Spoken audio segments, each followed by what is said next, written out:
Galatoma kabaja.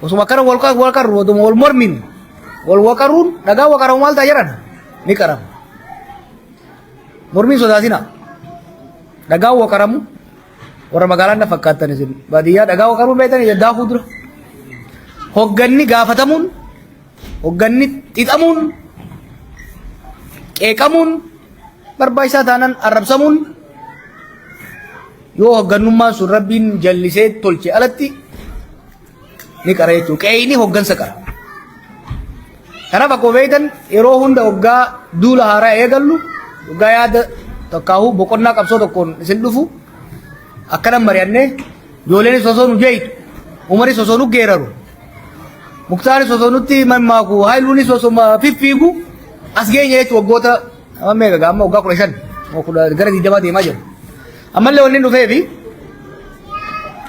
kita sini guru-guru ko fami kita yon ergelle mo guru da ko salim to nen du fef akamari number bade mali aku am baru bar dabre baca sidok amna kapso angamma kasif tv bokon nan kapso itti mal taw kaba bokon nale na gamma kes dabarre mal fakata amma mal kes irra gara fuldura o garam demu kabna kajaw baru to matase dure bar dabre gara fula turbate mi ja kas kataw baru sang kesa tak kumakame kapson oromotun ogos shantaman jataman dabre khara kesa bokon nale afur kesa dabarte bokon nan dura kadadammaisu yannuni kadadammaisu yannun dammaisu itu revival ummata sirni cungkursa cabse hamile sa kutachise adambit neise enyumma sa senasa adasa debisu barota jatamoota irraa kaasee sochiin afran qalloo sochiin maccaa tuulamaa sochiin gamalitatiin sochii protestaantii godhamaa ture sochiin baalee kun hundi ol qabatee sochii dadammaquu ture jechuudha. Uummata dammaysa kana jaaruu reconstruction rebuilding ka jennuun ka torbaatamoota keessa adamsummaa Oromoo jaaramuudhaan wal qabatee qubeen hojiitti dhufuun Oromiyaan yaadni jiru dhufuun torbaatamoota 80 keessa ka godhaa turre boqonnaa qabsoo lammataa ture. Baqannaan qabsoo sadaffaa ummata dammaysinee jaarresan lafarra kaa'udha. Oromiyaan lafarratti uumamuun qubeen Sheekh Umar Rashaadii fi Hayilee Fidaafaan qopheessan ABO'n tolchee lafa jala barsiisaa ture sun officially afaan barnootaa ta'uun wanni kun walitti dabalamee boqonnaa sadaffaati. Boqonnaa waan dalagame hojiitti hiikuudha jechuudha. Statehood itti ijaarre jechuudha. Saniyaas 2000 qabsoo qeerrootiin booda ka dhufe boqonnaa sirna jijjiiru akkaawu boqonnaa aangoo ka jennu jechuudha 2008 booda 2018 booda boqonnaalee sadeen sun qabsoo alagarratti godhamaa turanidha ormarratti godhamaa turanidha 2018 booda qabsoo jallaa ofiitirra godhamuu jechuudha new phase waggoota jahan dabre kana confusion Oromoo keessatti uumame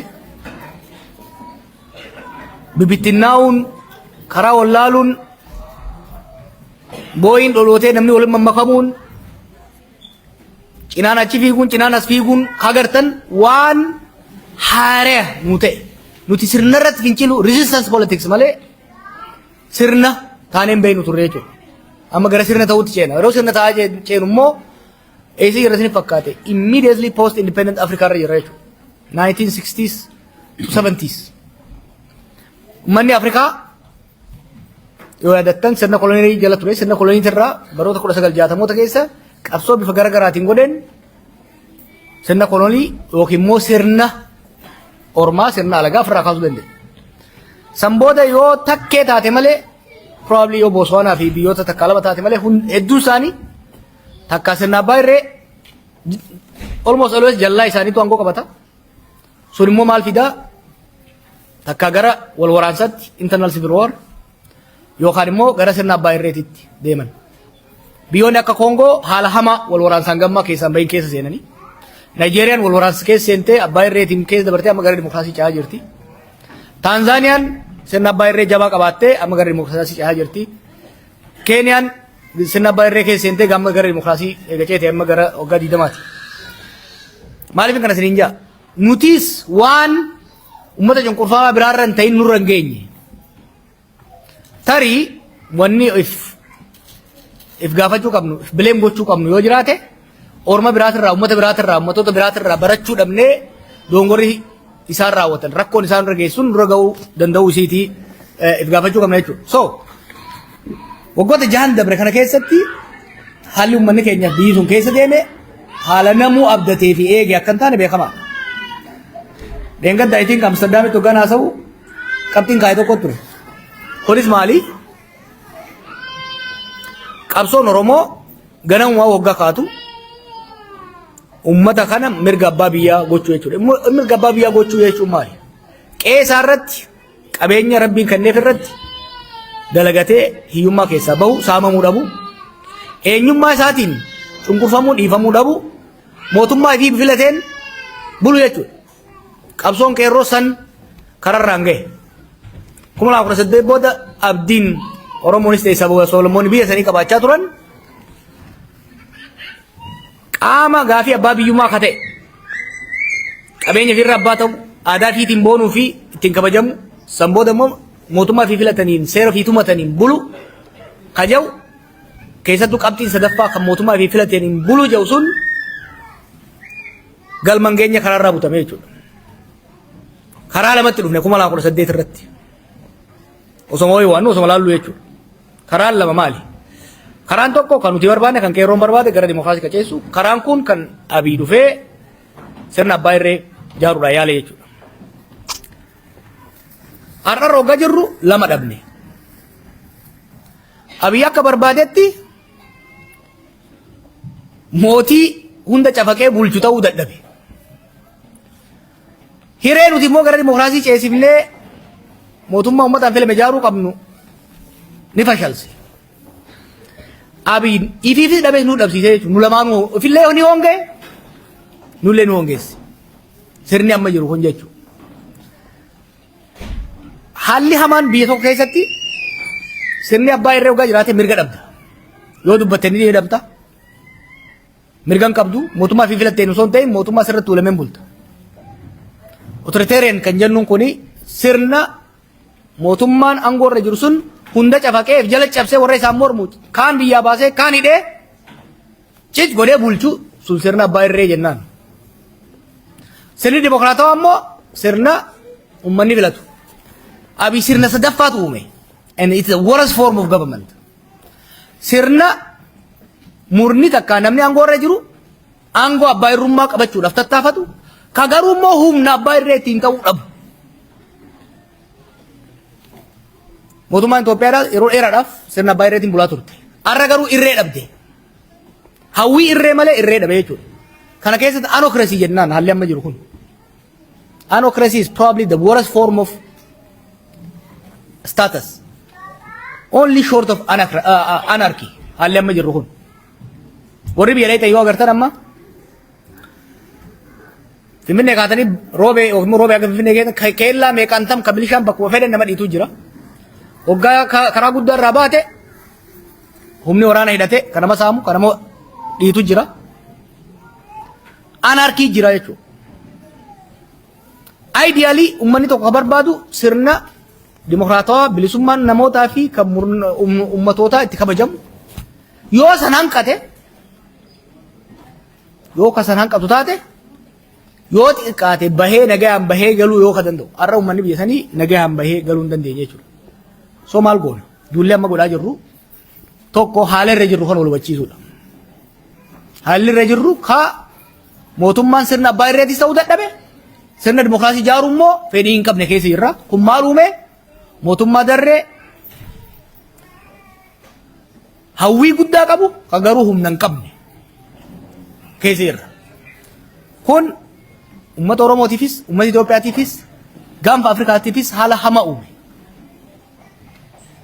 Itoophiyaan dur sirna cunqursaa ta'uun beekamti gaafii hin qabu. Garuu biyya hamma danda'ametti tasgabbii nagaya jechuun hin barbaadu. Nagayni akka Oromootti hiikaa guddaa waan qabuuf amma fedhe tasgabbii qabdu turte. Biyya bira dabartee biyyoota biraatitti tasgabbii uumuudhaaf sochootu turte. Har'a immoo biyya jeequmsa ollatti ergitutti ilaalamti jechuudha. Kun immoo maqaa keenyaan raawwatamaa jira. Maqaa keenyaan raawwatama. Maaliif? Amma namni hedduun maal jedha? Haile Sillaaseenis dhiigaan Oromoo, Abalus Oromoo. Kamma waa'ee dhiigatii miti. Nuutu baadhatee irra haaye. Kanaaf uummanni Oromoo tokko gam lamaan miidhamaa jira. Sirna kanaan cafaqamaa jira, jeefamaa jira, saamamaa jira. Maqaa isaatiin immoo sabab sablammiin fi biyyoonni ollaas miidhaa keessa jiran jechuudha. Oromoon mari'atee badii narratti raawwatuu fi maqaa kiyyaan warra biraa irratti raawwatamus dhaabsisuudhaaf. Roorroo itti fuufte ofirraa dhaabsisuu qofa osoo hin ta'in gara misoomaaf tasgabbiitti ce'uudhaaf maal godhuu qabna kan jedhu akka bareennuun barbaada. Yaada takkaa lama kaa'uun barbaada. Erga sirna abbaa irreetirraa gara dimookiraasii ce'uun dhabamee anokrasii keessa takkaa'u sirna sirdhabloota sirna wambadeeti amma kan jiru. Sirna seera hin qabne. Sirna humnaas hin qabne, seeraanis hin bulle, humnas hin qabne. Dimookiraasiin sirna seeraan bulu. Abbaan irree humna irree hin bulu. Sirni amma jiru seeras hin qabu, humnas hin qabu. Kana keessaa akkamiin baana bahuudhaaf straight gara dimookiraasii ceenaan nama hin deemsisu. Karaan barbaachisu maali? Amma ka duraa biyya hambisuu barbaachisa. Biitii yoo ka facaasu taate guttaan reeftu qaxxuree ni arga intarneet irratti waan kaka'amu. Walabummaa durii mikaasoo jirru jarana. Dur sirna jira sirna sanirraa adda baanee sirna keenya ijaarradhaa. Amma hin danda'u facaamee jira jechuudha. Biitii akka daabbootti yoo fudhatte jifoo daabbootti yoo fudhatte irraa murattee cinaa kee baafattu akka Eertiraan godhatteetti. Daabboon yoo gadhiifamee adda bittinnaa'ee booda hoo wanni ati irraa murattu jira. Hoggaa daabboo samirraa gadhiiftee immoo bakka kanan jiru kanarraa gadhiiftee lafaan dhooyite ni bittinnaa'e. Hoggaa bittinnaa'e san biyyeetu itti makama. Yeroo akkasii sanitti kutaa tiyya takkaahuu gahee tiyya muraa tiyya niin argadhaan hin yaadamu. Niin argadhaan niin dhaga'ama Oromoo keessattis warra Tigree keessattis warra Amaaraa keessattis impaara kanan barbaannu kanaafuu irraa kunnaa maal no it's not possible reality amma Itoophiyaan jirtu kana jechuudha. Reality amma Itoophiyaan jirtuun first thing first the state need to be saved. Mammaasan irra deddeebi'ee haasa'u kan xiqqoo naalaala mataa jiru sabbata maran. Mataan hin jiru daaraa godhe jiru gurbaan. Hanga hafte faashaadhaan hiine sanbooda waliin bullamoo waliin hin bullu akkamitti tolchina ka jedhu mari'achuu barbaachisa. Kana immoo adda durummaadhaan Oromoon godhuu qaba. Maaliif yeroo ammaa kana sagalee kiyya ol kaase. The same project wanniin dhufee isinitti hime waggaa sadii taana fakkaate waggaan as dhufee hidhaa waggaan bahe. Callisaa, nagaya buusaa, dhiisaa mootummaa tanasii, mee afaa usneen laallaa, duuba duubaan qoybina. The tactic was different.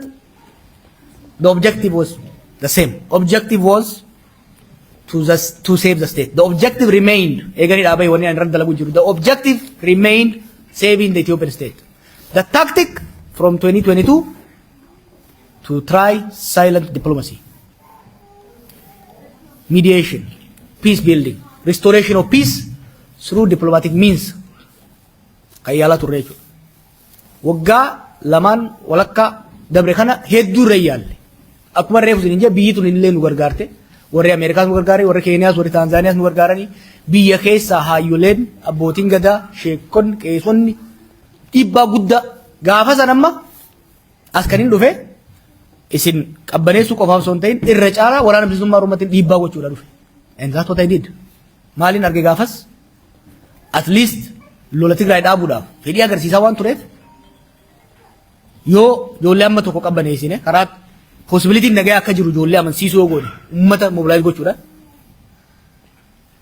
Yoo xiqqaate gurbaan kun balaa biyyattii itti buuse kan keessaa hamma tokko baratee jira jee waan abdaddeef yaa ana qofaa yaalii guddaa goone jechuudha.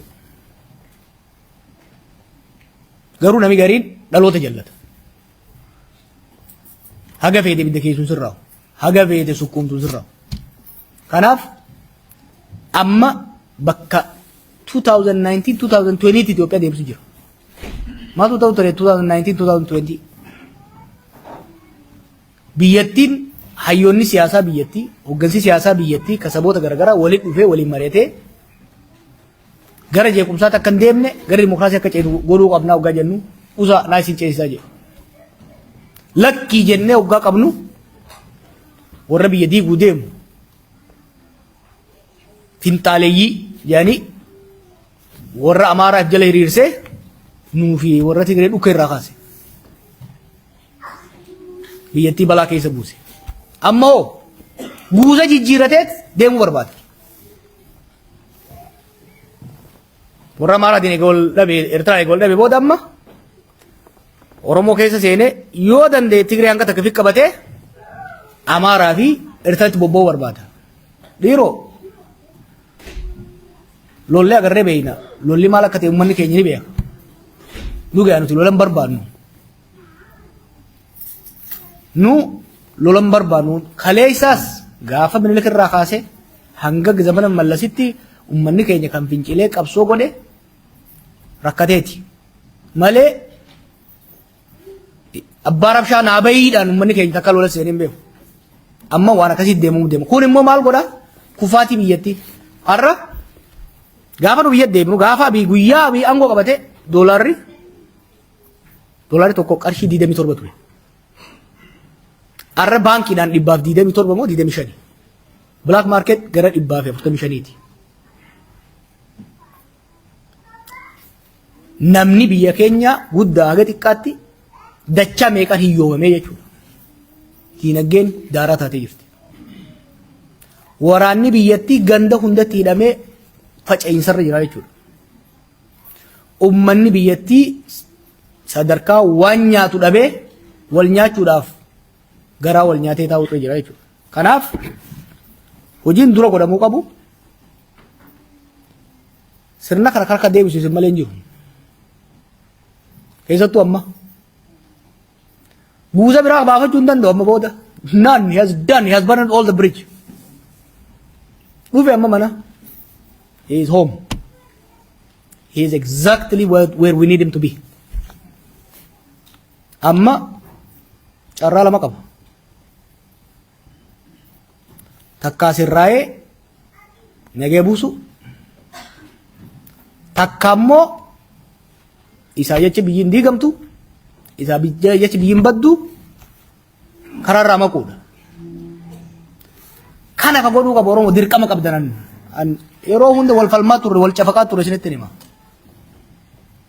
Ifis biyya sanis baraaruu irratti adda durummaadhaan kan dirqama qabu kan humnas qabu yeroo ammaatti sirna uummata kana.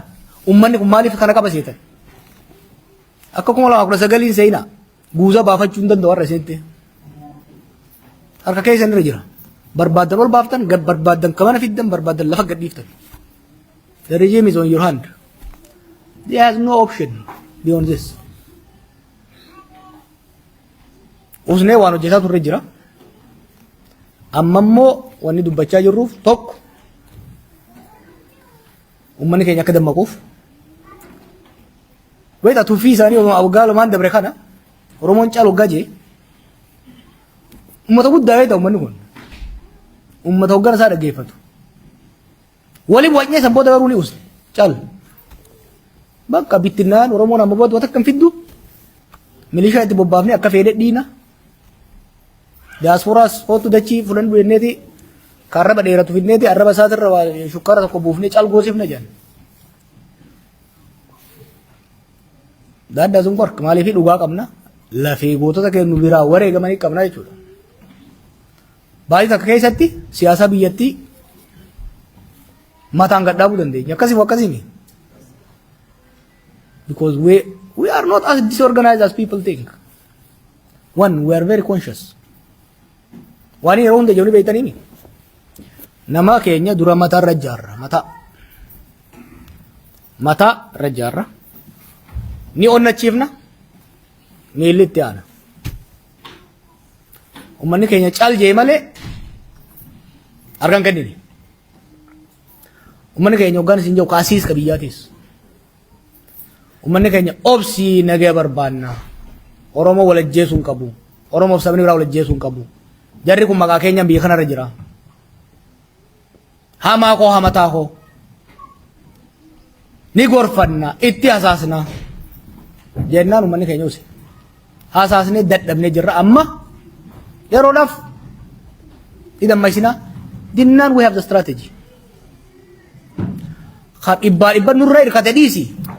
Ka baankiif taankii qabatee nurra deemaa tureewu lafumaan geenye. Kanaaf ammatti wanni barbaannu maali? Haala biyya keessa akka hubattan barbaanna. Kallattii itti deemnu akka hubattan barbaanna. More than anything else I want you to feel responsible.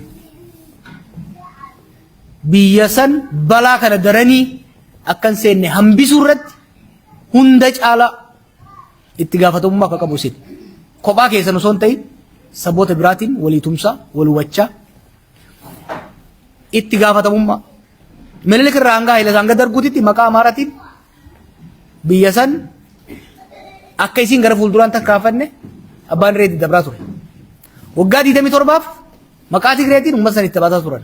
Amma immoo maqaa Oromootiin kaasan daranii keessa biyya galchaa deemaa jiran jechuudha. Maqaa keenyaan biyya akka hin diigamne maqaa keenyaan Oromiyaanis Itoophiyaanis akka hin diigamne uummanni keenya balaa sana caalaarra akka hin seenneef hojii hojjechuutti seennee jirra. Isin wajjin mari'annaa. Garii maayikiroofoonii mari'annaa garii gurratti walitti hasaasnaa jechuudha. Garii bal'ootti walitti hasaafnaa. Garii immoo isin keessaa hogganoota keessanii fi warra duree keessan ta'an wajjin balbala cufannee waa walii himnaa jiru tu jiraata. Kan waan jechuu barbaada amma waltajjii isiniif hin bana. Galtooma.